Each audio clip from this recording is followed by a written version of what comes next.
Aqui para falar sobre condomínio. A gente tem muito problema no condomínio. Muita gente tem problema nos condomínios. Não são poucos os problemas envolvendo o condomínio.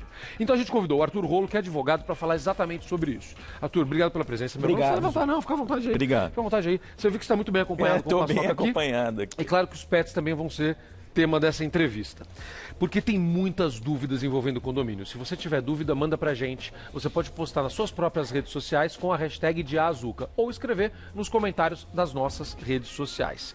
Quais são, meu amigo, os conflitos clássicos entre moradores de condomínio? Quais são os conflitos que mais aparecem? Bom, vaga de garagem, com certeza um dos piores, problema de vaga de garagem, um bater a porta no carro do outro.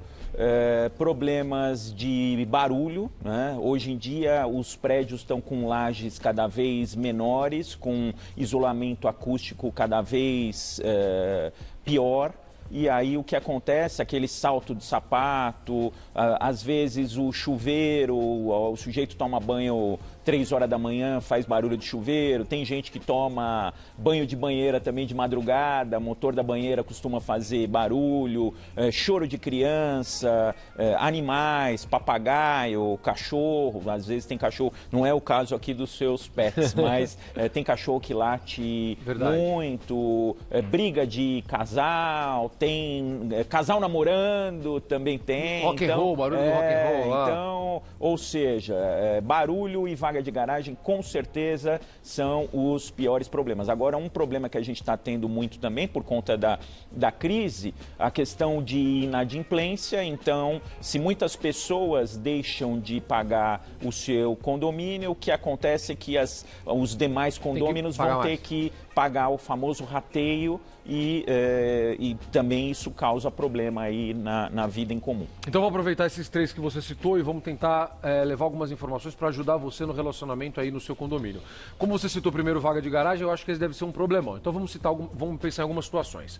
Há alguns prédios, alguns edifícios, especialmente os mais antigos, onde as vagas são fixas. E aí eu acho que esse problema é um pouco menor, porque você já tem a sua vaga ali e pronto, você não tem substituição de vaga, troca, sorteio, aquela coisa. Você já tem a sua vaga. Sim. Aí nesse caso, o problema é quando alguém usa a vaga errada ou estaciona o carro, ou vem um visitante e para o carro na vaga do outro. É esse o problema? Não, às vezes ele não para o carro dentro da vaga. Deixa um pouco para fora. Invade a vaga do vizinho.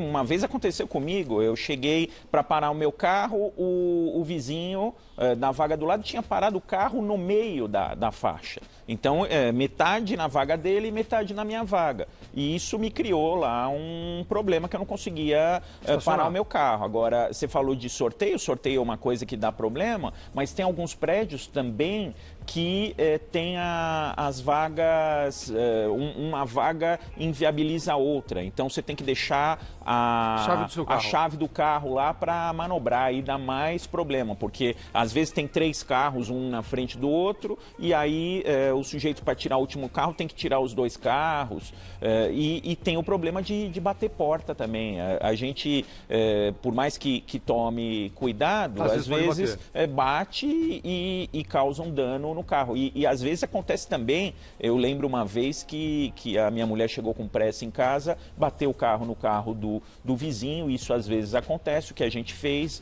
entrou em contato com o vizinho e pagamos o conserto, resolvemos. Então vamos falar, vamos para soluções para cada um desses casos. Então, por exemplo, vamos supor, você chegou lá e tinha alguém invadindo a sua vaga. Qual é o procedimento? Ligar a portaria, ligar direto para a pessoa? Como é que você tem que fazer? O síndico entra em ação numa situação como essa ou isso é mais simples? Aí nesse caso específico, eu não tinha um outro lugar para parar o meu carro, eu tinha que parar naquela vaga. Então aí eu precisei entrar em contato com o síndico, não era um horário, não era de madrugada, nada disso, eu entrei em contato com o síndico ligou para o morador desceu e colocou o carro na sua vaga. Agora o melhor caminho é esse? Em vez de você ligar direto para o morador, é sempre você acionar o síndico? Então, no meu prédio, por exemplo, o síndico toma esse cuidado para evitar conflitos entre os moradores. Hoje em dia, a gente estava falando dos haters, né, no bloco anterior. Hoje em dia, as pessoas estão muito intolerantes. Então, o que acontece? Às vezes, num contato direto entre os vizinhos, pode virar uma briga maior. Então, utiliza-se muito esses instrumentos aí de conciliação, de mediação, reunião e o síndico funciona como um mediador, tenta equacionar os problemas. É uma boa recomendação, porque entrar em contato, às vezes você fica alterado. Por exemplo, eu não fiquei contente de ver o carro do vizinho dependendo da maneira na como minha você fala vaga. com o vizinho, Justamente, pode gerar uma briga. Eu... Agora, por exemplo, hoje é muito comum o síndico profissional, que às vezes não mora, não é um vizinho teu. E às vezes está fora de horário, isso poderia ter acontecido 1h da manhã. Aí você faz o quê? Não, aí se fosse 1h da manhã, eu ia ver com algum funcionário do condomínio, ia ver, às vezes os prédios têm vagas que não são muito utilizadas, ia colocar numa vaga que a gente sabe que o vizinho não utiliza para resolver o problema no dia seguinte. Mas aí você é um cara de bom senso, né? Porque você sabe o que fazer. Mas em geral, a pessoa às vezes ela ia querer acordar a pessoa, acordar a outra. Se não tem uma opção de vaga, o outro que parou errado, ele tem obrigação, mesmo que seja 1h da manhã, de descer para arrumar. Tem a obrigação de descer, mas aí pode surgir o conflito. O que pode acontecer também, se a sua vaga está ocupada, deixa o carro onde for possível e deixa a chave dentro para, se for o caso ali, alguém manobrar para você. Tá, vamos lá. Resolvendo outro problema. A história do bater a porta, por exemplo. Você para do lado de uma pessoa e você começa a ver que teu carro está ficando marcado. Como é que você resolve o negócio desse? Hoje, os meus vizinhos lá, não sei se... Eu tenho filho pequeno, então, por mais que eu tome cuidado, às vezes meus filhos... Podem bater a porta. Então, o meu vizinho do lado, ele colocou uma peça de plástico na lateral do carro que impede de bater. E aquelas pessoas que são mais cuidadosas com o carro, eu uso o carro como instrumento de locomoção, instrumento de trabalho. Eu vou com o carro no shopping, então às vezes bate, mas tem gente que tem um cuidado extremo com o carro. Então, colocando essa peça de plástico aí, com certeza ajuda a resolver e guardando uma distância, entrando em acordo, fala, olha, coloca o seu carro no meio da vaga pra gente ter uma distância maior, conversa. Tá bom.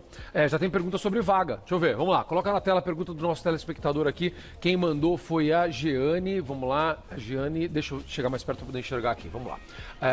A Jeane pergunta, tem uma vaga no estacionamento, porém não utilizo.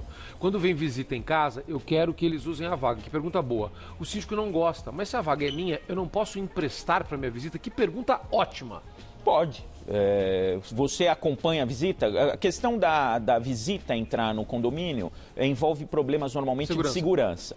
Se você chega lá e recepciona na porta da garagem, acompanha a pessoa para ela parar na sua vaga, não tem problema nenhum, é um direito seu. O síndico não pode implicar com isso? O síndico não pode implicar com isso. Nem se tiver no regulamento do prédio? Não, mesmo se tiver, porque isso aí é uma restrição ao direito de propriedade e a gente pode falar até em inconstitucionalidade nesse caso. E aí até, se o síndico tiver uma posição extrema, até em exercício arbitrário das próprias razões. O síndico, mais do que todos no condomínio, tem que ter bom senso. Perfeito. Agora vamos para a história do barulho, então, que foi a outra que você citou. Essa é complicada, né?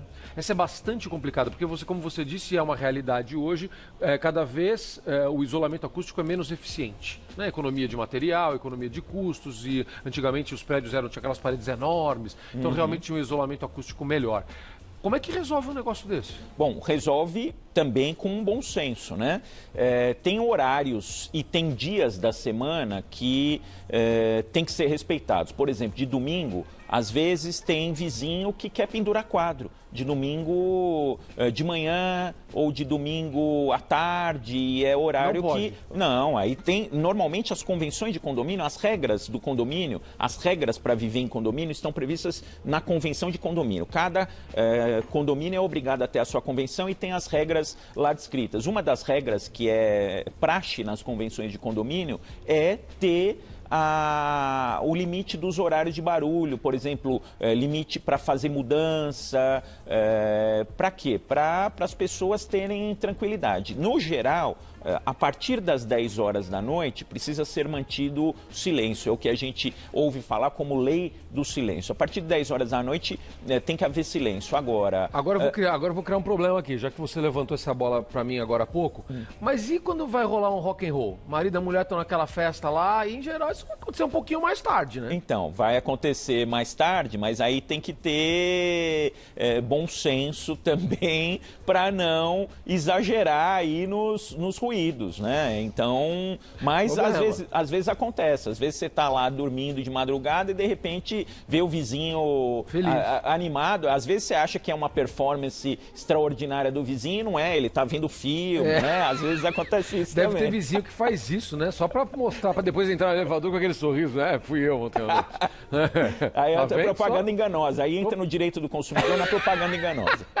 Bacana, vamos lá. Você tinha falado de barulho, tinha falado das vagas de garagem, tinha uma terceira que você destacou também, a inadimplência. Essa é seríssima. Tem muitas outras aqui, não sei nem se vai dar tempo de fazer tudo, mas vamos para essas três que você destacou. Inadimplência. Existe algum seguro para, por exemplo, resolver esse problema? Vamos supor, um seguro contra inadimplência, alguma coisa que possa ajudar o condomínio numa situação como essa? Não, na verdade não é um seguro oferecido no mercado, esse seguro de inadimplência. Existe, por exemplo, esse seguro de inadimplência no caso, por exemplo, de você comprar um apartamento, tudo em condomínio. Eu nunca vi esse produto aí de seguro ser oferecido. Atrasar Agora, condomínio pode fazer uma pessoa perder o seu apartamento? Pode fazer. Um atraso reiterado pode fazer levar à perda do apartamento. Sim, o apartamento é garantia da dívida condominial e da dívida tributária. Nesse caso de dívida tributária e dívida condominial, ele pode perder o apartamento, ainda que seja o que a gente chama de bem de família. É possível, sim,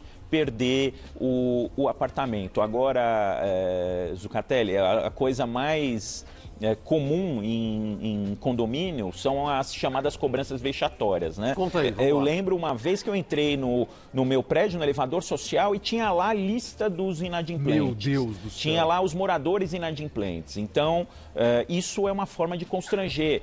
Tem um caso também que uma vez eu vi... Isso se caracteriza uma difamação? Na verdade, pode uma ofensa à honra, né? Mas é uma cobrança vexatória. Isso aí pode reverter contra o condomínio e gerar uma ação de indenização. Eu vi um caso, esse é um caso julgado por um tribunal, de um morador que ficou inadimplente. O elevador ele podia ser programado para não parar em determinados andares. O que o síndico fez? Programou o elevador para não parar no andar do condômino inadimplente. Aí o condômino tinha que usar a escada. Teve que o condomínio aí pagar uma indenização para o morador. Você estava falando de academia, que você gosta de frequentar a academia do condomínio. Às vezes o síndico quer proibir o condômino inadimplente de frequentar a academia, de frequentar a piscina. Ele vai lá na piscina, está lá de sunga, o síndico fala, peraí, você não pode frequentar a piscina porque você está inadimplente. Mas pode ou não tipo pode? de coisa é terminantemente proibido, são as cobranças vexatórias. Agora, diferente no caso do salão de festa. No caso do salão de festa, normalmente você, para usar o salão de festa, você tem que pagar uma taxa lá de limpeza e etc. Aí aquele sujeito que está inadimplente, ele não vai provavelmente pagar essa taxa também. Aí nesse caso pode recusar alugar. Agora as áreas comuns, elas podem ser utilizadas, até porque o condomínio vai cobrar e não tem como voltar atrás no tempo para ele usar a academia que ele não usou, usar a piscina que ele usou, e ele vai ter que pagar essa dívida. Só para terminar esse papo da inadimplência aqui, a partir de atrás de quanto tempo o condomínio pode acionar esse morador e o que pode levar ele a perder o apartamento? Sempre o melhor caminho, Zucatelli, é conversar e ver, porque às vezes tem a pessoa que está passando por uma dificuldade financeira e aí você dando um pouquinho mais de prazo para a pessoa consegue organizar a vida financeira, fazer um parcelamento. Isso é possível, é melhor às vezes do que entrar com uma ação judicial, porque demora a ação judicial para receber. Mas o que é razoável passou um mês, aí já pode até pensar em um caso de cobrança judicial. Mas o melhor caminho é conversar, é buscar um parcelamento, facilitar a vida para que a pessoa pague. Até porque a multa condominial é de 2% mais os juros de mora, né? E isso é pouco, então vale a pena tentar entrar num acordo. Fazer um parcelamento. A gente tem que terminar, que o tempo estourou. Eu só vou deixar uma pergunta aqui, depois eu vou te convidar para voltar, porque são muitas dúvidas de condomínio, mas só porque senão meu telespectador fica bravo. O Paçoca está aqui no seu pé. Cachorro pode entrar no elevador social? Pode entrar no elevador social no colo também com bom senso. Se for cachorro grande, cachorro bravo, aí é questão de segurança e tem criança que tem medo. Meu filho, por exemplo, tem medo de cachorro grande. E aí é aquela tal da convivência em comum. Mas no colo não tem problema nenhum. Olha só. Paçoca, boa notícia, velho. Pode entrar até no avião, né? Pode, ainda bem. A gente vai falar sobre isso amanhã, tá? Amanhã esse é o nosso assunto, viu? Como é que a gente leva cachorro no avião, qual a burocracia, quais as regras. Eu gosto muito de você. Ele até dormiu aqui. Meu irmão, só posso te agradecer. Arthur Rolo, advogado, trouxe muitas informações bacanas a respeito de condomínio pra gente. Vamos combinar de você voltar? Eu volto. Claro, respeitando a tua agenda, mas você já tá convidadíssimo. Valeu, muito obrigado, viu? Obrigado, até a próxima. Obrigado. Cara, é tanta confusão em condomínio, né? Você viu que a gente ficou em 4 temas e vamos crescer esses temas ainda. Vai voltar. Tem dúvidas? Manda pra gente.